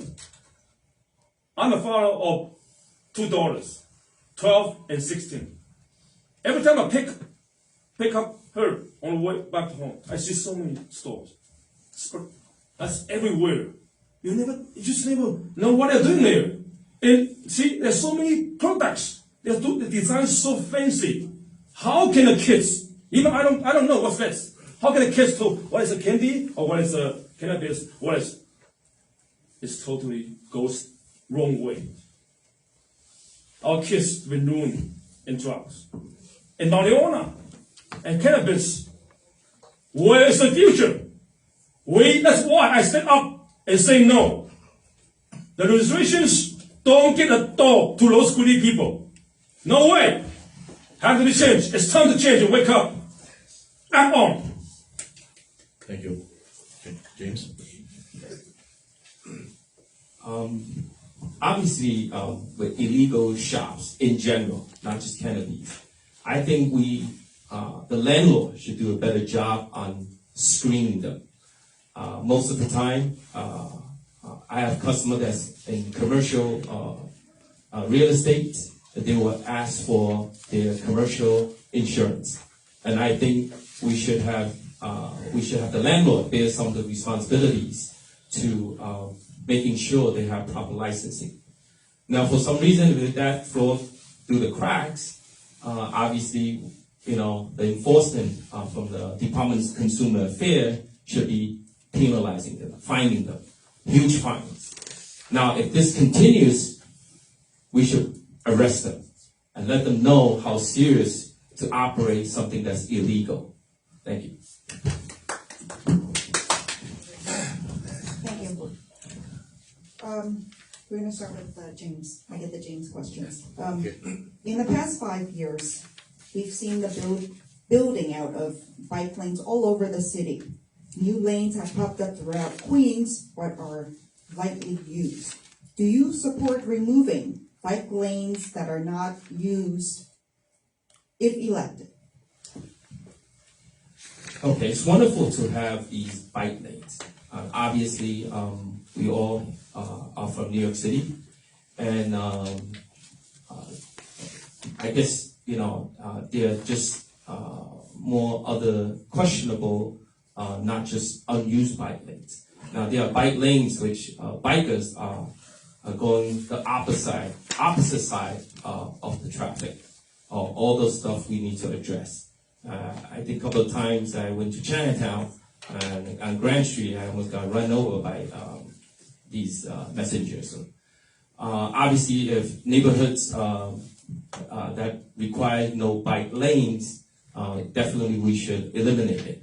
And again, I think a lot of these policies and procedures we should definitely address within the community, and then have meetings and see if it makes sense.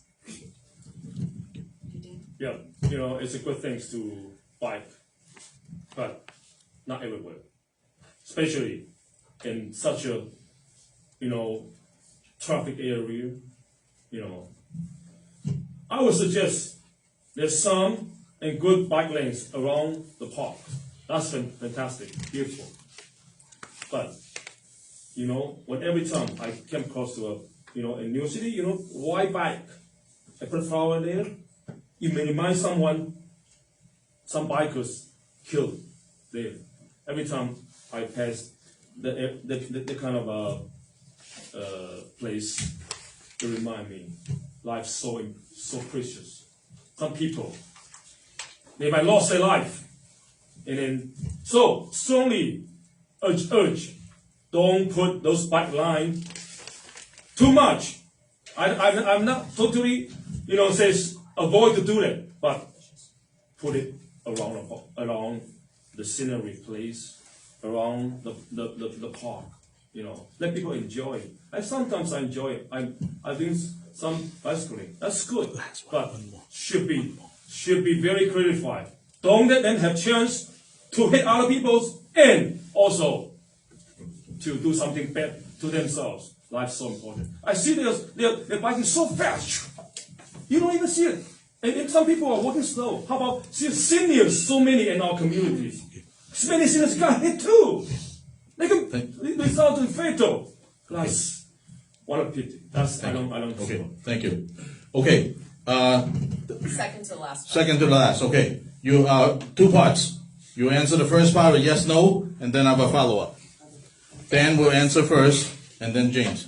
Do you feel safe living or walking down the streets in your district? Please answer yes or no before the follow-up. Dan, yes or no? I don't feel safety. Okay, James. No. Okay. We realize that there are many civil patrol groups out patrolling the streets in your district. Will you fund these groups, civil patrol groups, and if not, or is it a better idea just to fund more police officers? Okay, Dan, you first. That definitely is a good idea. You know, people see it always as a fantastic add up to the public security. But that's not enough, because the funding is not enough. So we need fund them. We need give them money and training, and make it so important to community. People are helping each other. People are eyes on each other. People are good neighborhood, good Samaritan to each other. That's so important. I totally support that kind of. So I have a lot of friends of them. You know, every organization. I talk to them. I go shake hands. I even go standing, patrol a little bit with them. You can see my pictures on my website. Danny Chen for New York. That's good. So we have to encourage them. You know. Thank you. James? Yeah, absolutely. But before providing the fundings to these, patrols, personally, I think we have to assess what's their policies and procedure and hours of patrolling. And without it, I don't think we just, throw them fundings.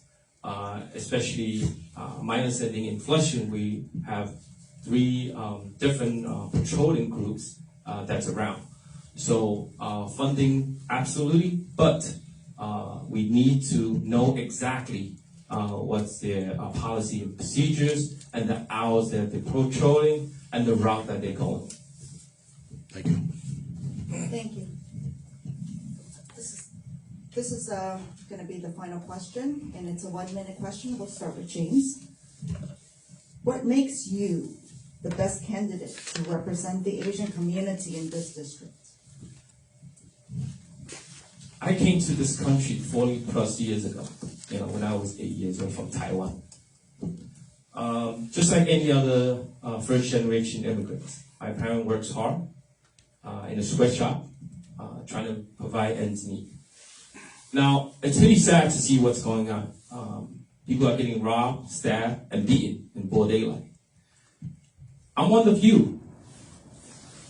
If you vote for me, definitely you're voting for public safety, quality education, and affordable housing, small business, and what's going on with Flushing traffic pattern is a disgrace.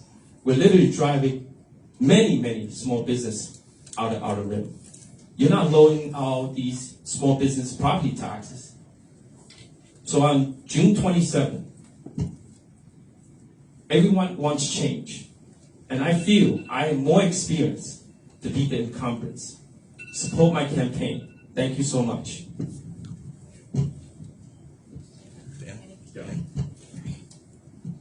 I'm also an immigrant. As an immigrant with hardworking, we know what it's life about. We know what it's family about. We know what we fight for. I'm not fighting for myself. I fight for my community, plus our kids in the future. I see why we come to this country, because we like freedom, we like quality of life, we like better life. What's a better life about? Values. The principle we base on, we live on. So the values, see, most Asian people are very hardworking people. We are very kind of quiet person now, but it doesn't mean we can be easily attacked. No, that is the generation we stand up. We stand up for law and order.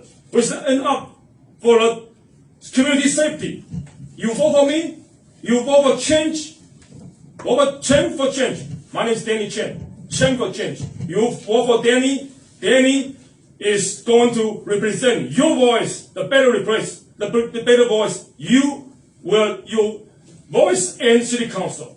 It is time to act on, to say no, to what? To do a very balanced in city council, to better represent you and everybody like me, our people. Thank you. Thank you. so much. Thank you, Group Jane. photo? Did we do a group photo? Absolutely. Okay. I want to just say that, District 20 is the largest Asian community city council. We are fortunate that we have the candidates that are running in the Republican primary here with us today. You've got to hear from both of them. So as they said, go out and vote on June 27th. You do need to be a registered Republican to vote. I just want to remind people that these in New York City we have closed primaries. So if you are not a registered voter, please go out and register before June 27th. And actually, I think it's 10 days before. 10 days before, 10 days before. But let's do a quick group photo, and then we have one more panel left.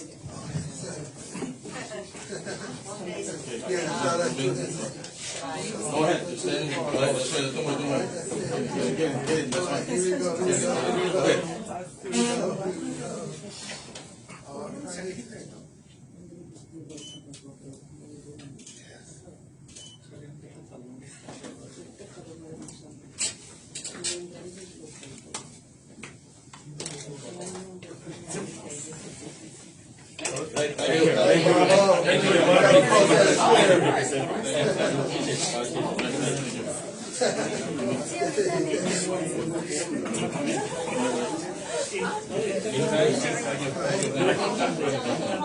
No.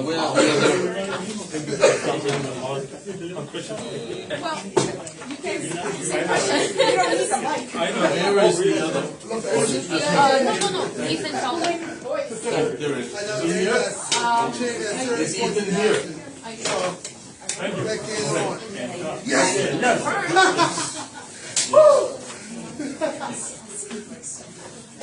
This is for a different district? Yeah, this is for. Hello. Come on in. You're over here. District 29. You coming? Yeah, have a seat. Ethan. Hello, Ethan. Hello. Okay. Okay. Yeah, just very simple. This lightning is already on. Okay. Don't press it. You press it, you're gonna turn it off. Okay. This is it shows it's already on. You see the light. All right. Thank you. Thank you. That's all. Okay. Sorry, we have to.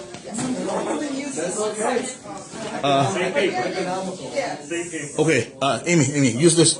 Oh, you have the same. Oh, you use that. Okay, that's fine. You and me.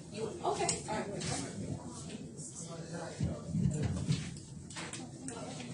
Okay, give instructions and then we can start. So, which you got? Yeah, sure. Take that. Take that. Let me just introduce this Okay. panel. We're almost at the end of our Queens Candidates Forum. I want to introduce our last panel. These two are the Democratic candidates for the District 29 primary. This was not originally scheduled, and therefore we're going to do just an abbreviated set of questions for you. We are so fortunate that you guys reached out to us and wanted to share your platforms with Asian Wave Alliance, and we're thrilled to have you here. You are running for the seat that Lynn Schulman currently is the incumbent for. We did invite her. She had a schedule conflict and could not make it today. So with that said, I want to start off with the same question we've been asking all of the candidates.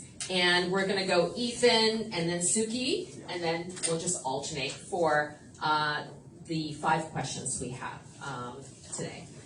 So Ethan, name one accomplishment of yours that is relevant to the voters in your district. Well, first let me thank you to the Asian Wave Alliance for inviting me, for having us, for having this forum.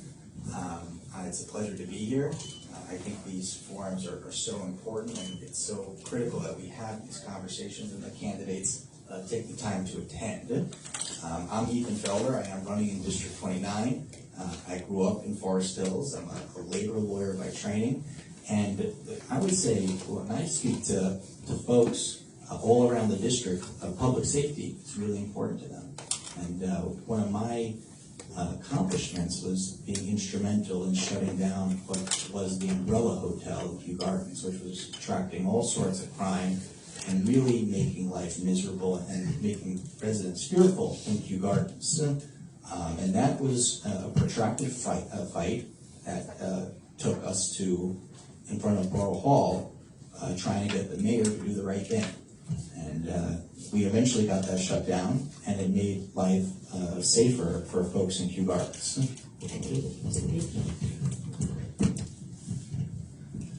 Hello, my name is Suki Singh. Actually, my full name is Sukhjinder Singh Nijor, so we changed our name so you can pronounce it easily. As my flyers and my advertisements say, I'm not a politician. I have no background in politics. But I'm a concerned parent. And concerned parent is always thinking about safety, quality life for the future generations, and quality education. Those three things are the most important things that we need in our District 29. What's been going around in District not only 29, but all around New York City and the other areas is that the violence and the crime rates have gone down. Because of that, we need to change a lot of policies, or we need to help out and bring out new policies around in order for us to give that quality of life and environment for our generation.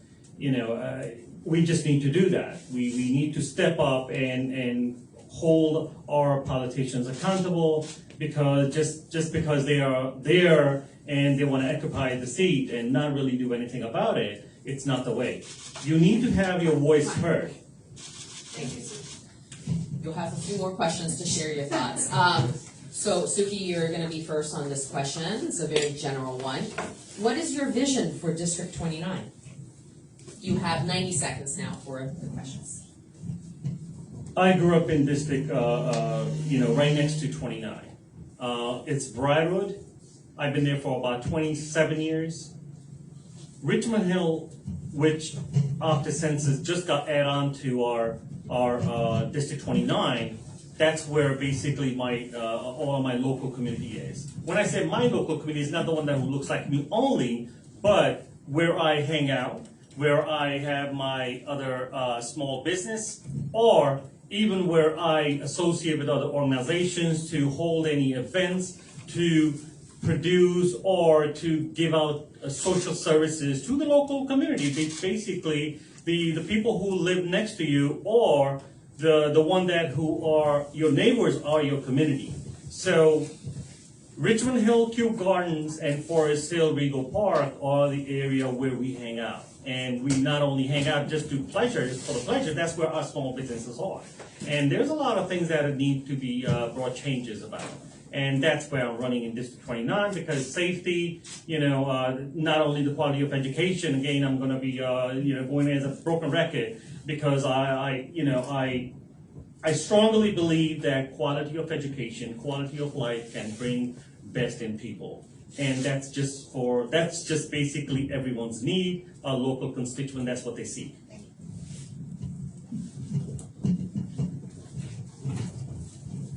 Thank you. My vision for District 29 is as follows.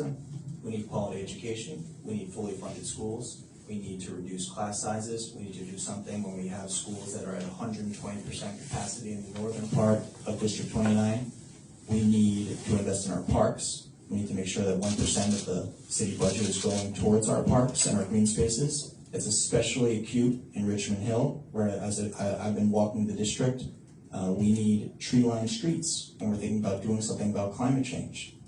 We need to make sure that we have resources and investment in all parts of the district, especially in Richmond Hill.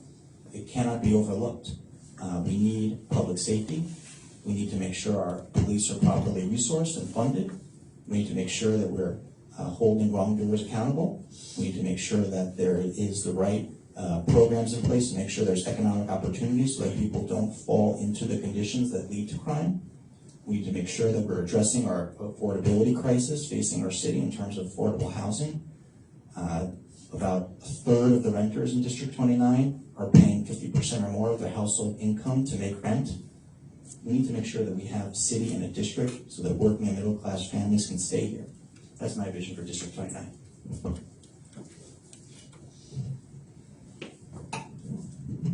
Thank you. The next question we'll start with Ethan. In the past 5 years, we've seen the build out of bike lanes all over the city.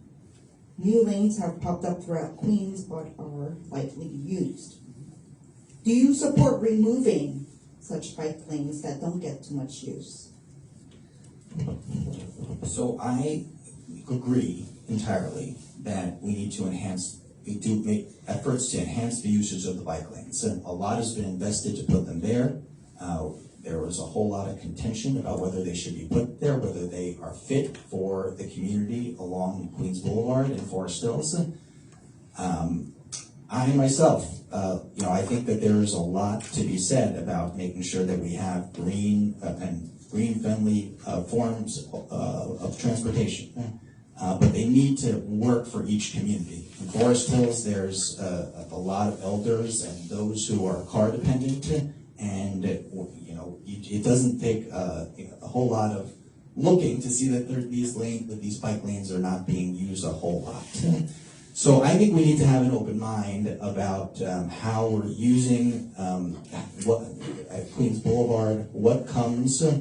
I'm not here to say that I'm for removing all the bike lanes, but I think we need to have an evaluation and an analysis from the DOT as to whether and how these bike lanes are being used as it was envisioned when they were put in 5 years ago.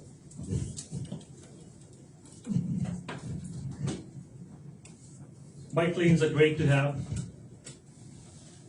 but I'm going to say there's a reason why we put the bike lanes. Are we utilizing those bike lanes to the max? And who's utilizing it? Are we using those bike lanes for alternative transportation?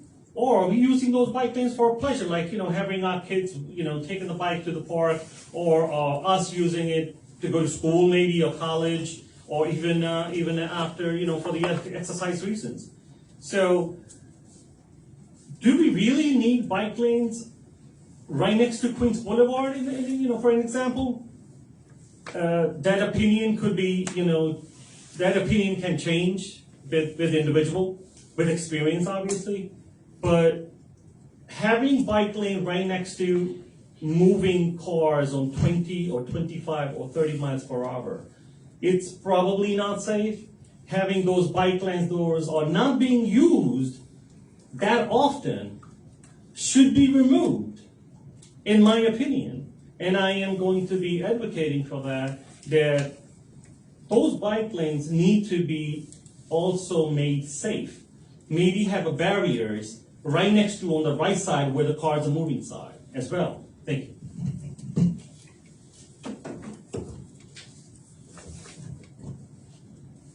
So, Suki, you answer this question first. Do you support Austin Street being turned into a pedestrian-first zone, possibly banning cars? Why or why not? Yes, I did, and I put a lot of thought into it. By saying what I said, that was it correct or not correct? I'm going to stand by what I said. I believe that where we walk around and live in our district, which is District 29, especially the traffic pattern and the structure of Austin Street is, there's more stores. People want to go in and go out, go in and out. There's bars, there's restaurants. In my opinion, those Austin Street from 71 Continental to further down by Yellowstone Boulevard, even maybe further down if possible, should be closed on alternative hours. For instance, like maybe from the morning time when people are actually walking around, dropping the kids to school, or maybe going to the work where they're walking around, or in the afternoon when kids are being picked up from schools, or let's say after 4 or 5 o'clock when our elderlies are walking around, or they want to be going out for dinners or anything so on for pleasure or for whatever reason. I think Austin Street is very busy. Either it should be turned into one way, or it should be given the choices for the weekends and morning times and evening time to shut down so people can freely, but safely walk around and do their shopping or whatever they need to be doing. Thank you. Yes, so this is an issue that I've delved into in speaking with a variety of stakeholders, community members, business owners along Austin Street, the advocates for pedestrianization. I think that there are ways to improve the pedestrian and experience overall along Austin Street without banning cars and losing parking spaces, because I think that would really impact especially elders and those who are handicapped from accessing the businesses and the corridor as a whole. So I think that there are common sense ways, from expanding the use of commercial delivery zones, making sure that people aren't excessively meter feeding in order to address congestion and enhance pedestrian safety along Austin Street. The same can be said along Liberty Avenue, which is overlooked and has the same, even worse problems with congestion and double parked trucks. So I think Austin Street right now, we have to be very clear, is a vibrant commercial corridor where a lot of people come from all around the borough, indeed all around the city, and they a lot of times come by way of cars. So I would not support a full-on pedestrianization, turning the street, the corridor, into exclusive use for pedestrians.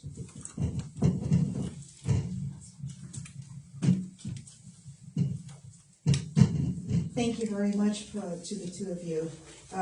Asian Wave Alliance, we're a grassroots organization. We want to reach out to people, not only Asians, we want to represent areas where there is a majority or a large number of Asian residents.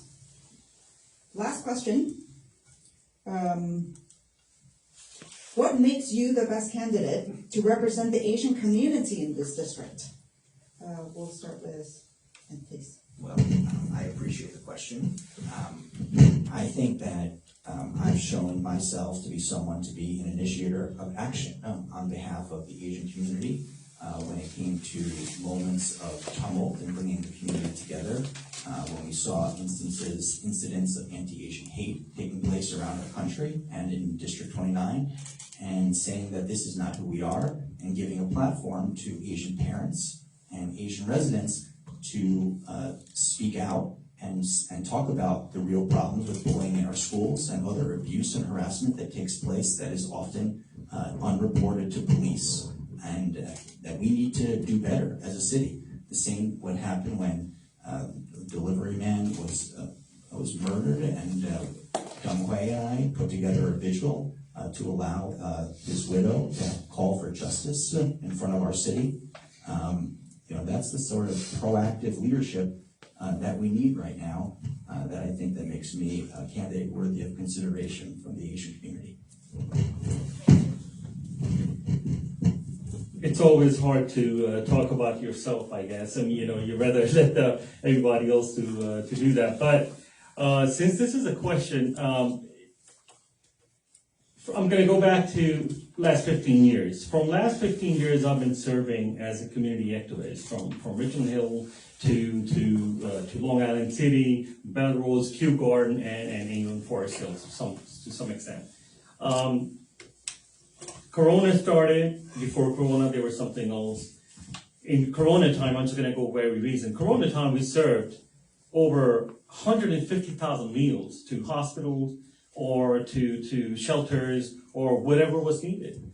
That was not only cooked meals, but it was also, we picked up companies where they wanted to donate, and we picked up the raw materials from produce to anything, and then we're actually, giving it out and delivering to people's houses. We designated one phone number from our temple, Sea Culture Society, which I've been a part of for the last 15 years. I've been in board of trust. I've been a media public relations chairman. I just served as election commission chairman. We have about a 25 to 30,000 attendees, for our congregation. I've been a part of that organization for a very long time, as I said.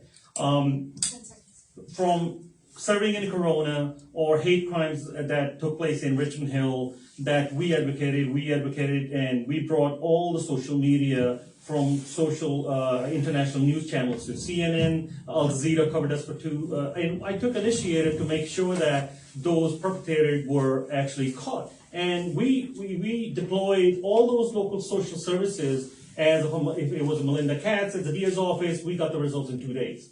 Why? Because we were actually taking that initiative.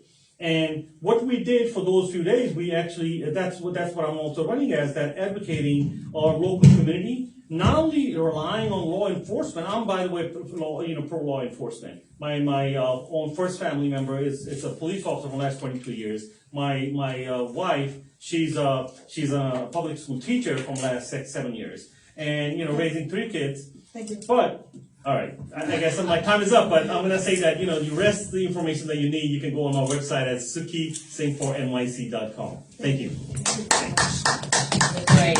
Before we break and take pictures, give me 1 minute to close out the session. So I want to thank everyone for attending our candidate forum today. I want to thank all of the hard work of my co-founders, and we're fortunate to have the entire Queens gang present here today. So I want to thank again to Quayluck Enrichment Center that allowed us to use the space that we have here for this afternoon's forum.